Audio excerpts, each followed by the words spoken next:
Hello everyone, সকলকে জানাই শুভ নববর্ষের অনেক অনেক শুভেচ্ছা। যতই আমরা নিউ ইয়ার পালন করে থাকি না কেন, বাঙালিদের কাছে এই নববর্ষের দিনটা খুব স্পেশাল। প্রত্যেক বছরই আমার প্রায় একই রকম ভাবে নববর্ষের দিনটা শুরু হয়।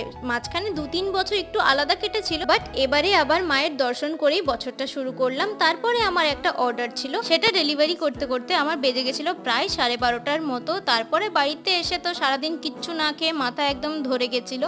একটু রেস্ট নিয়ে আমি বিকালবেলা বেরিয়ে পড়লাম। বিকালবেলা গেছিলাম মুভি দেখতে। এর পরের ক্লিপটা দেখলেই তোমরা বুঝতে পেরে যাবে আমি কোন মুভিটা দেখতে গেছিলাম। আর মুভিটা যথেষ্ট সুন্দর করেছে। আর এটা হলো আমার হর বার কা কিস্সা, মানে মুভি অর্ধেক না শেষ হতে হতে আমার চিপসের প্যাকেট পুরোই শেষ হয়ে যায়। তারপরে চলে গেলাম একটু খাওয়া দাওয়া করতে, কিন্তু প্রত্যেকটা রেস্টুরেন্টে যা ভিড়, জায়গা পাওয়াই মুশকিল। আর খাওয়া দাওয়ার কোয়ালিটির কথা তো বাদই দিলাম, সেদিন প্রত্যেকটা খাবার খুবই জঘন্য ছিল। আমার নববর্ষ তো এভাবেই কাটলো। চলো তাহলে আজকে ভিডিও এই পর্যন্তই।